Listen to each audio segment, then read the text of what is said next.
Teleradio S y en el canal de Jimmy Jairala en YouTube.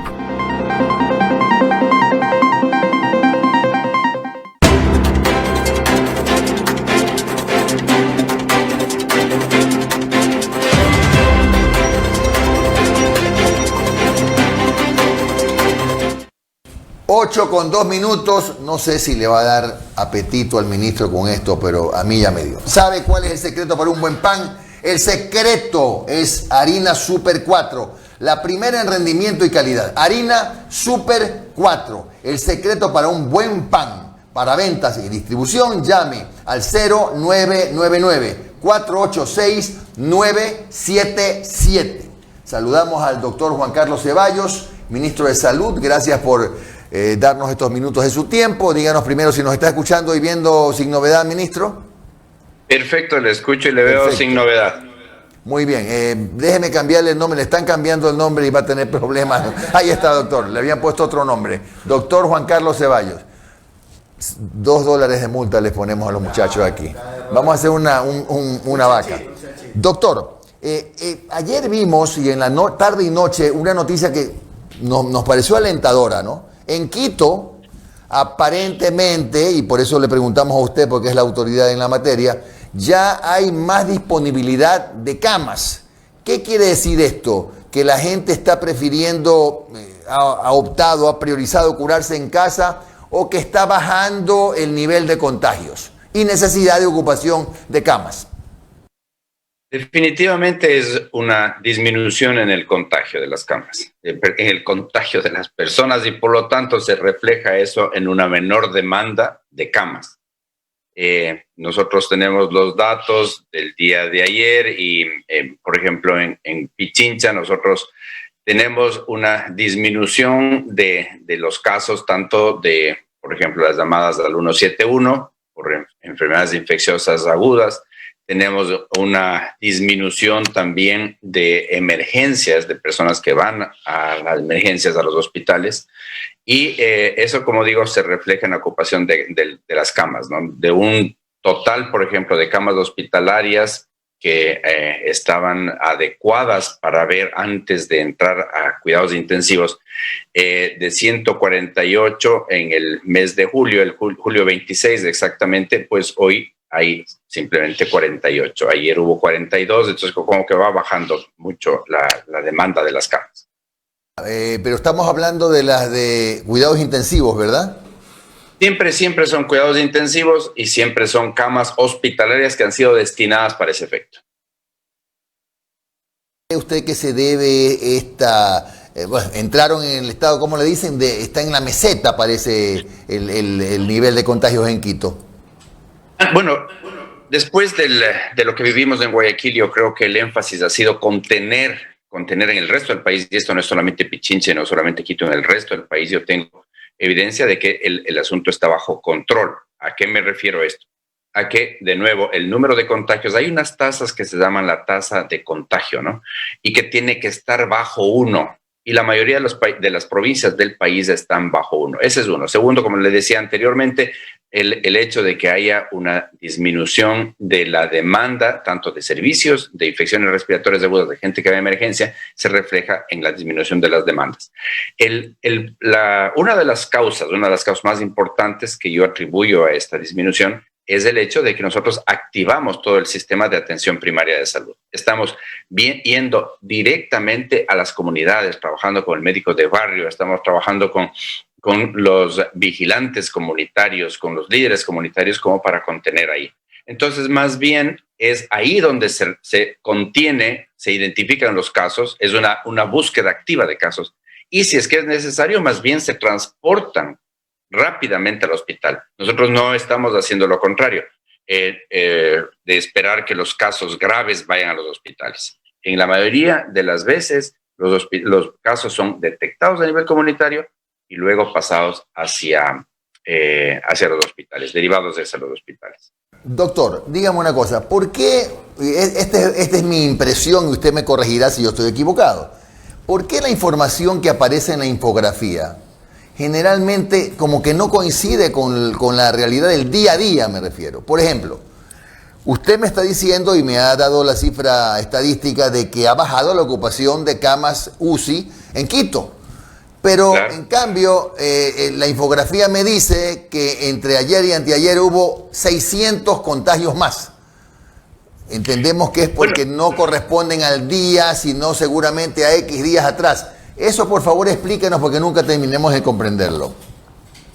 Es verdad, eso son términos confusos, pero si usted se enferma de gripe ahora, usted se contagia de gripe hoy día, 20 de agosto, es probable que los síntomas se retarden unos días más, 3, 4, 5 días. En el COVID, en la enfermedad COVID pasa exactamente lo mismo. Es decir, usted se puede contagiar hoy, pero recién eso se refleja después de 1, 2 semanas. Y ahí es donde usted va a necesitar las camas. El 90% de las veces, ninguna persona que ha estado contagiada con la enfermedad va a necesitar nada, ni a veces ni se entera de que ha tenido la enfermedad. Se entera porque a situación de examen se verifica que hay la presencia del virus, pero nada más. Entonces, si es que 8, 9 de cada 10 personas no se enteran del asunto, pero solamente 1 o 2 de esas 10 llegan al hospital, ahí hay la demanda de las camas. Entonces, va a haber siempre un desbalance. Ahora, eso no quiere decir tampoco que no haya subregistro. El subregistro existe, porque no a todas las personas se les hace exámenes, no todas las personas acuden al hospital, no todas las personas están sintomáticas. Entonces, es evidente que la realidad se refleja de una manera diferente y eso hace que la infografía cambie respecto a una realidad que no la podemos controlar. Doctor, a ver, otra cosa que también hemos tenido siempre dudas es respecto a este tema de las pruebas no procesadas. Hasta ayer, siempre yo uso la infografía oficial, había más de 40.000 no procesadas. ¿Qué pasa que no tenemos la capacidad para poder procesar ese número de pruebas? Tengo claro que están mezcladas o sumadas las PCR con las pruebas rápidas. También, bueno, hay varias aristas de la situación que usted menciona. La primera es que no solamente son pruebas del Ministerio de Salud, también se suman pruebas que están siendo analizadas en el IES, también se suman las pruebas que están siendo analizadas a nivel privado. Tenemos muchos laboratorios, 20 y pico laboratorios en los cuales nosotros les hemos dado la autorización para que procesen pruebas. Al principio de la pandemia nosotros teníamos la capacidad de alrededor de 400 pruebas al día. Hoy en conjunto se pueden procesar más de 6.000 al día. ¿Qué es lo que sucede? No siempre el informe de las pruebas, del resultado de las pruebas llegan inmediatamente. Como digo, hay varios, hay el ISPOL, el ISFA, los laboratorios privados que no hacen eso. Entonces, ese conjunto que usted menciona de las pruebas que están por procesarse se refleja en ese espacio. Estamos haciendo todo lo posible por hacerlo de una manera rápida, de una manera eficiente, de que nosotros tengamos y además los reportes sean dentro de 24, 48 horas. Y este es un problema mundial porque, por ejemplo, en Miami, usted tiene a alguien viviendo en Miami y pregunta, ¿se hizo la prueba? Sí. ¿Después de cuánto tiempo le entregan la prueba? 7 días. Esa es la realidad. No tenemos suficiente acceso a los reactivos. Los laboratorios no tienen suficiente acceso a los reactivos, lo cual retrasa también el informe. Pero hicimos una corrección, que es la parte interesante, y la corrección es reportar no el día en el cual se entrega el informe o el reporte del caso, sino anteriormente cuando se le tomó o cuando fueron la fecha de inicio de los síntomas, de manera que no hayan estos picos que confunden en términos de la información. Doctor, buenos días, le saluda Omar Jaén. Doctor, estamos a 20 de agosto. ¿Nos podría explicar o informar cuál es la situación de las remuneraciones de los servidores de la salud pública en el país a este momento? ¿Hay atrasos o están al día? Mire, estamos al día en términos de los salarios y en términos de lo que estaba atrasado, y yo lamento muchísimo que se haya retrasado esto. No es una situación que le compete al Ministerio de Salud. El Ministerio de Salud tiene la capacidad de informar a 2 entidades, al Instituto de Fomento de Talento Humano, la IFTH, y al Ministerio de Economía y Finanzas, cuál es la situación, si es que en términos de por ejemplo, el cumplimiento de los horarios, si es que se ha presentado la persona, el personal de salud, a los hospitales, etcétera, etcétera. Y eso lo hemos hecho a tiempo, oportunamente. El problema es que hay una crisis económica muy seria, extremadamente seria en el país, y el acceso, y esos tienen que ser pagos por dinero corriente. Entonces hubo ese retraso y yo hasta lo que tengo entendido el día de hoy en la mañana se han pagado todos los salarios. No hay un retraso en el pago para servidores públicos, especialmente para servidores públicos que están haciendo la atención de salud. O sea que hoy se ha cancelado el mes de julio. Entiendo que hasta hoy se canceló el mes de julio, como usted lo indica. No hay pruebas o no hay facilidad para conseguir las pruebas. ¿Cuál es el problema? ¿Falta de recursos económicos o escasez de pruebas? Es una combinación de varias cosas. La primera es, como le digo, la prueba. Estamos hablando de las pruebas PCR. Las pruebas PCR son unas pruebas que necesitan un equipo sofisticado. Necesitan un equipo y el procesamiento de la misma prueba necesita hacerse agregadamente. Es decir, yo no puedo tomar una prueba y hacerla solo, no.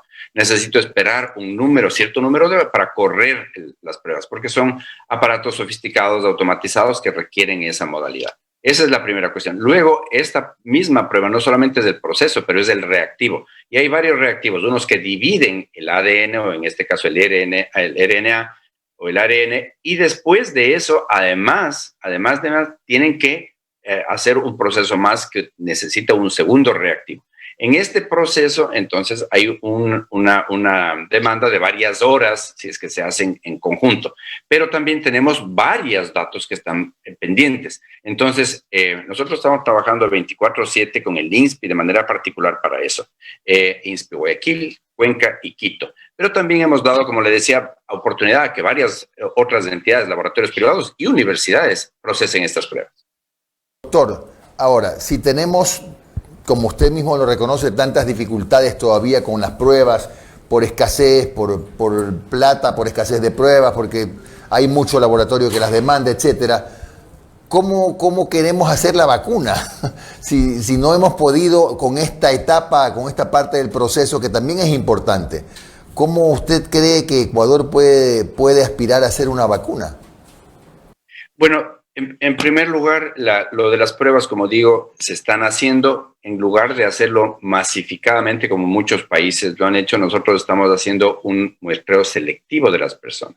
Y nosotros hemos hecho en Guayas, hemos hecho en Babahoyo, hemos hecho en Manabí, terminamos en Manabí, acabamos de terminar Quito, y ahora lo estamos haciendo, vamos a pasar a Esmeraldas. ¿Por qué? Porque esas son las prioridades que hemos escogido. Eso en términos de las pruebas. El Ecuador no tiene la capacidad en este momento de producir la vacuna. Nosotros tenemos que comprar la vacuna. Lo que estamos haciendo es los contactos con todas las farmacéuticas a nivel mundial para traer esas pruebas. Esas pruebas acá para comprarlas. Eso quede claro. Tenemos la capacidad luego de reproducir las vacunas. Probablemente sí la tengamos, pero este momento es comprar la vacuna afuera y traerla acá. Y para eso hemos hecho varias iniciativas, por ejemplo, COVAX Initiative, que lo hacemos con la Organización Mundial de la Salud, AstraZeneca, con Pfizer hemos mandado, AstraZeneca México, Argentina, por ejemplo, que es una iniciativa muy grande, y estamos también considerando el hacerlo, el traer o estamos en la lista de la vacuna rusa y de la vacuna china, de la cual no tenemos de este momento una ficha técnica que nos avale la efectividad y la seguridad de esa vacuna. Ok, doctor.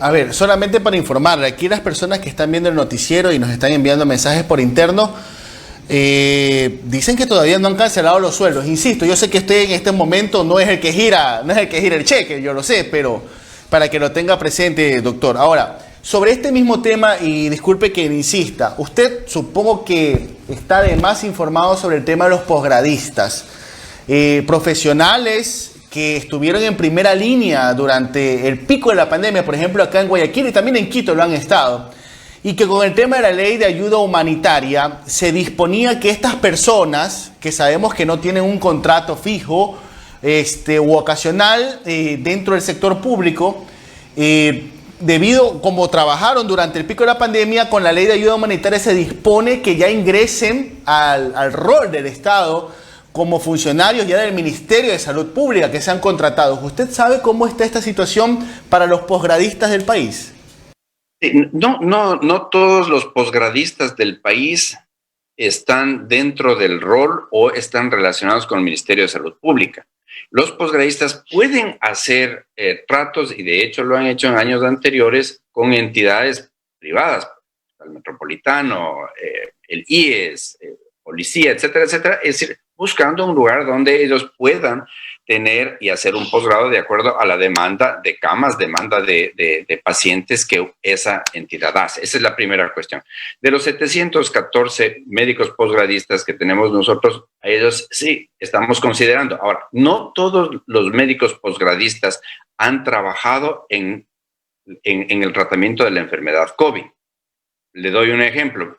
Traumatólogos, por ejemplo, que han estado haciendo su posgrado, ellos no están en contacto con pacientes COVID. ¿Por qué? Porque están haciendo lo que corresponde a politraumatismos, accidentes de tránsito que requieren personas que han estado involucradas en ese tipo de accidentes, tienen que hacerse. Entonces, tienen que continuar con esos posgrados. Pero no han estado dentro de la enfermedad o tratando la enfermedad, dentro de los pacientes que sufren esta enfermedad. Entonces, todos los pacientes que han estado, o sea, los que han estado en anestesiología, los que han estado en emergenciología, los intensivistas, todos ellos se les va a pagar y se les va a pagar además, y los devengantes de beca igual, se les va a hacer una extensión por lo menos hasta el mes de diciembre. Yo tengo la seguridad de que se les va a poder pagar porque hemos hecho contratos, es decir, convenios internacionales de préstamos. Entonces, esa es la cuestión segura. Que este momento hay interpretaciones de la ayuda humanitaria, de la ley de ayuda humanitaria, que indican que esa es la cuestión correcta de hacer. Ahora, contratar para esos de manera definitiva, eso no va a suceder, porque no hay el dinero suficiente para garantizar su contratación. Sin embargo, aquellos, como le digo, para todos los posgradistas y del Ministerio de Salud Pública en particular, pero para aquellos que han estado dentro de su especialidad, tratando pacientes con COVID, dentro de la pandemia y hay la seguridad de que se les va a contratar, y que se les ha contratado, como le digo, inclusive con préstamos internacionales colaterales. Muchas gracias al ministro de Salud, doctor Juan Carlos Ceballos, por sus precisiones. Que tenga usted un buen día, ministro. Encantado siempre de estar acá. Buen día.